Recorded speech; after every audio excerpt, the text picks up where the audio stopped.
Thank you very much, Madam, Mr. President, Mrs. Prime Minister, colleagues, excellencies, distinguished guests, ladies and gentlemen. Let me first of all thank the Croatian government for inviting me to the Croatia Summit in this magnificent Dubrovnik.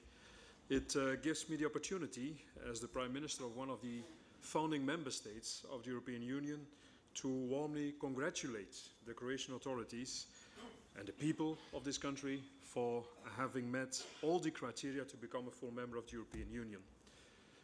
And dear colleague Kosor, we are very happy that during the Belgian presidency of the second half of last year, important progress was made. I think we successfully completed negotiations about 8 chapters, and afterwards, under the leadership of my good colleague Viktor Orban, the work was done, and finally we could meet each other in June, I think it was in Brussels, to congratulate you.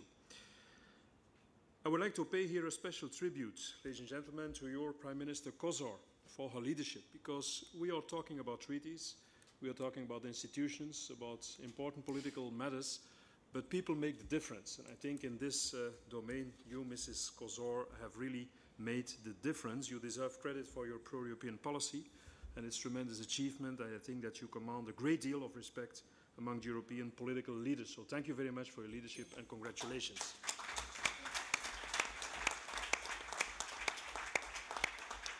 Ladies and gentlemen, I will be brief. I would just like to deliver you 3 key messages on behalf of the Belgian government. The first is one about the unique idea of the European integration. We, both the leadership and the populations, we too often take for granted. The unique idea of having an ever closer union of the peoples of Europe through integration of the national policies and thanks to common institutions. It has been a success story, and it will also be in the future a success story. And in answer to Boyko, I would say that indeed all the European countries are invited to join us, meeting the criteria. And I say this today in this forum because this region is really a part of Europe, and we should be aware of it. Ladies and gentlemen, unity between nations cannot be imposed from above, as history has shown. Unity between nations, between peoples, must indeed be what we call a bottom-up process. That means that the consent of the people must be at the very heart of the integration. And I assure you, as a founding member state of the European Union, that the diversity, which is a matter of concern for people, the room of maneuver for individual member states and the diversity of different peoples is really granted within the European Union. And I think that that is why the unification of Europe is such a totally novel and inspiring enterprise, or I should rather say adventure. It is indeed an adventure, in the best sense of the word, something that has never been done. That for the first time in the history, we are creating unity in Europe, not imposed from above, but built up from below with the consent of democratically elected governments and respecting diversity. And I think I do not have to elaborate how important it is that our continent, for the real first time in history, manages its diversity, which we cherish, in peace and freedom, in cooperation and integration within the European Union.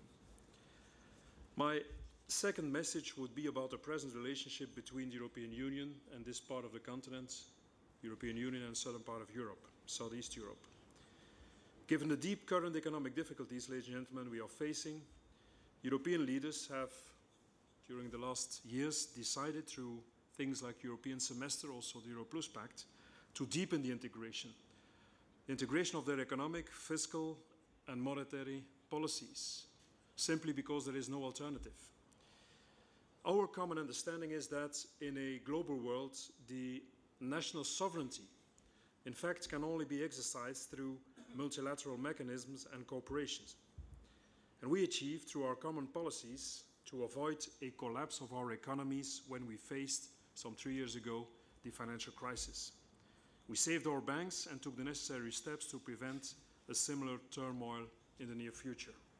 In the same way, it is through common efforts that we will be able to resume sustainable growth and to invest in the future. And for both the European Union and Croatia, this very moment, I think, offers a golden opportunity.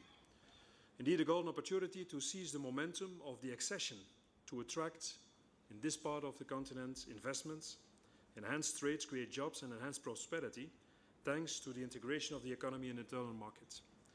To be more specific, let's work together to connect more than it was in the past our countries, thanks to new transport and energy infrastructures that will shorten distance, reduce time, and secure supply.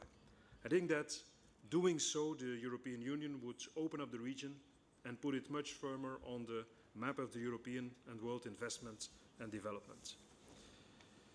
Ladies and gentlemen, you will understand that my third and last message to you is that you're invited to play a role in the European Union and to be real actors of the integration of the whole of the continent. It was mentioned before, Croatia will be the 28th member state of the European Union, but ladies and gentlemen, at the same time, it will be the first member state, just equal like all other member states. And it will be considered as the first one in having the same rights and the same responsibilities as any other member state. Because becoming a member state of the European Union means to become an actor, and not only a consumer or spectator of the European integration.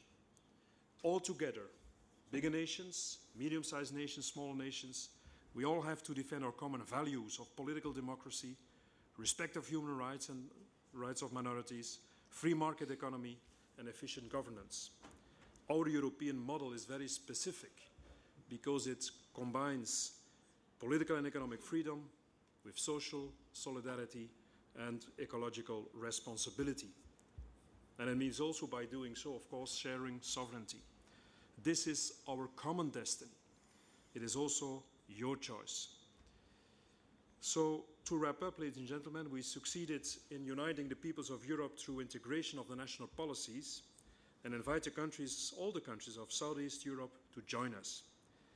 And we are taking in these tough economic times new steps to deepen the integration of our economies, and we invite you to take advantage of it.